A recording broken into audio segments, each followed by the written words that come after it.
1 марттан тартып элге 5000 сом тасмасы көрсөтүлө баштады. Лирикалык комедиянын ачылыш аземине маданият министри баш болгон бир катар аттуу баштуулар келип катышышты. Бүгүнкү биздин презентациябыз үчүн жана жаздын 1-күнү үчүн көңүлүбүздү көтөрүп бир күнгөн кол чабуулар болсун. Фильм элдерди айрым учурларда ыйлатып, кайра күлдүрүп, Айтор өзүнө адамдык сезимдерди ойготкон көп кызыктарды камтыйт. Тасманы жаратуучулардын айтымында идеяны август айынан баштап чогултушкан. Күздө айыл элинин жашоосу чагылдырылган таң калыштуу окуяларды экрандаштырышкан. Фильмдин продюсери Сезбек Исканалиев дагы тасмада шарик саткан клоун болуп аткарган.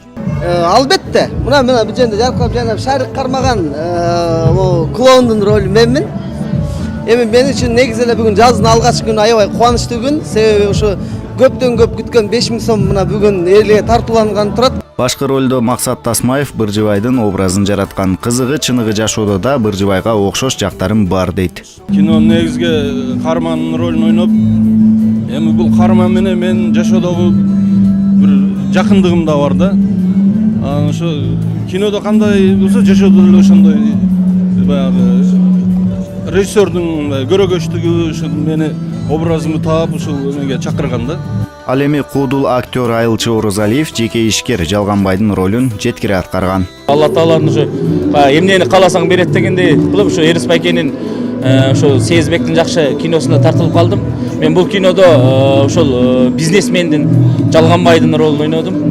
Анткени баягы жашоомдо эми ким кайсы адамга бай болгон тилебесин, чынбы?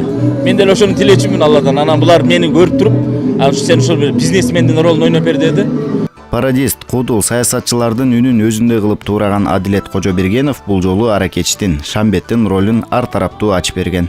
5000 сомдо көчөдө жүргөн бир аракеч бекер арак ичкен кулкунун аркасы менен көрүнгөнгө кул болгон бир Шамбет деген алкаш болот экен, ошону ойнодук да. Эми ролду баягы колдон келишинче чыгардык. Албетте ролду жаратуу оордукка деле турат экен. Кээде жеңил болуп калат экен, кээ бир жери жеңил эле болду.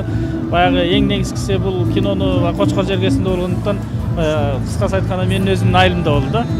Анан мага ошол өзүмдүн айылымда барып ушул рол жаратуу мага аябай жакты. 5000 сом тасмасы Нарын областынын Кара-Кочкор айылында тартылган. Кинонун узактыгы 1 саат 20 мүнөт. Кеткен каражаты азырынча сыр бойдон. Актерлор дагы жогорку чеберчиликте ойногонуна көрүүчүлөр ыраазы. Келген коноктор жайдары маанайда кино бүтсө дагы кол чаап, кубанычта болгондорун байкадык.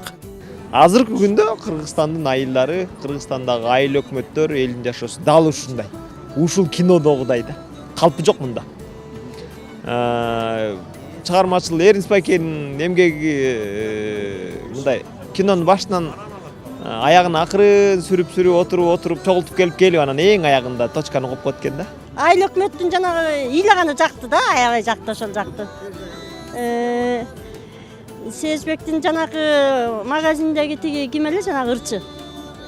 Асил Туралиеванын төшөккө жатып калганы жакты да. Жакты, баардыгы жакты мага. Айылдын жашоосу аркылуу чагылдырып бериптир. Так кызыктуу кылыпчы ошол. Жана мага дагы ошол президент келатып өтүп кеткен жери ошо кайгылуу да сыяктуу болуп кетти. Бир чети күлкүлүү болуп ошо биздин көзүбүзгө жаш келип кетти да ошо айыл өкмөт ыйлаганыч. Негизинен жакшы кино тартылыптыр. Сезбек байке, Эрнест байкеге чоң ийгилик. Бул кинону мага жакканы чыныгы айыл өкмөттүн баягы иштеген иштери алдыга жылып, анан эң аянда болбой калганда айыл өкмөттүн баары эле ушундай иши аткарылбай калгандай ыйлагандай болсо деп ойлойм да. Аябай жакшы кино болуптур. Аткарылган актерлор да мындайча айтканда эми мындай профессионализм билинип турат. Бул жерде эми жогорку деңгээлде десек бул жерде эч ким көптөн бери ушундай жакшы жөнөкөй, бирок ошол менен бирге жакшы бир кинолор сагынып калыптырбыз. Актерлор аябай жакшы ойношуптур, мага жакты аябай. Ошо кызыма да аябай жакты. Миң айткандан бир көргөн демекчи, бул кинону көргөн ар бир инсан өзүн жакшы сезимдерге байыта алат.